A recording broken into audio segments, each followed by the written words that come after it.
இன்றே டவுன்லோட் செய்து உங்கள் ஃபேவரட் ஷோக்களை என்ஜாய் பண்ணுங்க. என்னக்கா நீங்க சத்தம் இல்லாம வேலையை பாருன்னு என்னைய சொல்லிட்டு நீங்களே பாத்திரத்தை கீழே போட போறீங்க. இது கீழே வந்திருந்தா என்ன ஆயிருக்கும்? நமக்கு ஏதாவது ஆயிருக்கும். இல்ல, நான் பாத்திரத்தை கை தவறி கீழே போடல. நீ அலர்ட்டா இருக்கியான்னு செக் பண்ணு. நீ கில்லிதான், ஒத்துக்கிறேன். அக்கா நல்லா சமாளிக்கிறீங்க. அக்கா ஃபர்ஸ்ட் ஆர்டரே பெரிய ஆர்டர்க்கா, செம்மையா செஞ்சு அசத்திரணும். அப்படி மட்டும் செஞ்சுட்டோம், திரும்ப திரும்ப அந்த கம்பெனி நமக்கு தான் ஆர்டர் கொடுப்பாங்க. ஆமா, இந்த ஆமா அவ்வளவு பெரிய கம்பெனில இருந்து நமக்கு அவ்வளவு பெரிய ஆர்டர் வரும் நான் எதிர்பார்க்கவே இல்லை. கலக்கிட்ட ஜெயந்தி. அக்கா ஐயோ, நீ கலக்கிட்ட இந்த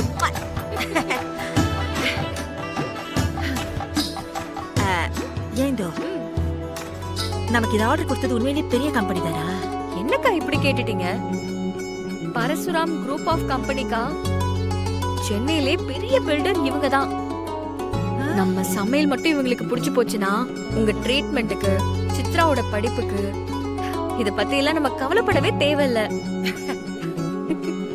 கடவுளே, எந்த சொன்ன மாதிரி மட்டும் நடந்துச்சு, என் புருஷனுக்கு மொட்டை அடிச்சு நாக்குல வேலை குத்தி காவடி எடுத்து வச்சிருப்பேன். என்ன இது?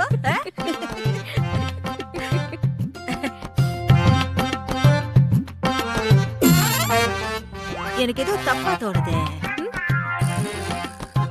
அக்கா அதான பார்த்து வந்துடுச்சு விஷ ஜந்து. ஆமா, யாருக்காக சமைச்சிட்டு இருக்கீங்க? வேற யாருக்கு? மாமாக்குதா? மாமாவுக்கா? ஆமா, மாமா சாப்பிட்டு முடிச்சதான் நான் பார்த்தேனே. ஆமா, எந்த மாமா சாப்பிடுறத பார்த்த? திவாகர் மாமா. கிருப்பா மாமா சாப்பிடுறத பாத்தியா? ஆமா, ரெண்டு பேரும் சேர்ந்து தானே உட்கார்ந்து சாப்பிட்டாங்க. அப்போ தின மாமா சாப்பிடுறத பாத்தியா? இல்லையே. தின மாமா சாப்பிடுறத பாக்கல, அவருக்காக தான் நாங்க சாப்பிட்டோம்.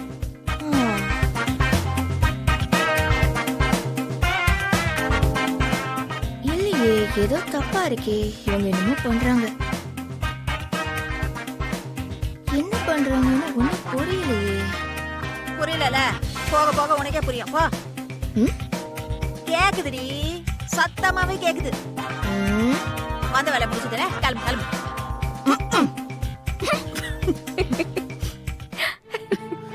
எனக்கு மாமியார் இல்லாத குறைய இவ தீர்த்து வைக்கிறா. தினம் என்ன வேவு பாக்குறதே இவளுக்கு வேலையா போச்சு. ஏன் இந்தோ முத ஆர்டரே நம்மளுக்கு எப்படி இவ்வளவு பெரிய ஆர்டர் கிடைச்சது? அக்கா, இந்த மாதிரி பெரிய பெரிய கம்பெனிக்கெல்லாம் போன் பண்ணி ஆர்டர் கேட்டேன். இந்த கம்பெனியோட சிஇஓ ரொம்ப நல்லவருக்கா. புதுசா கம்பெனி ஆரம்பிச்சிருக்கோம், ஹோம் ஃபுட்னு சொன்ன உடனே நானே எதிர்பார்க்கலக்கா, அவர் அப்படியே கொடுத்துட்டாரு. ரொம்ப சந்தோஷமா இருந்ததுக்கா.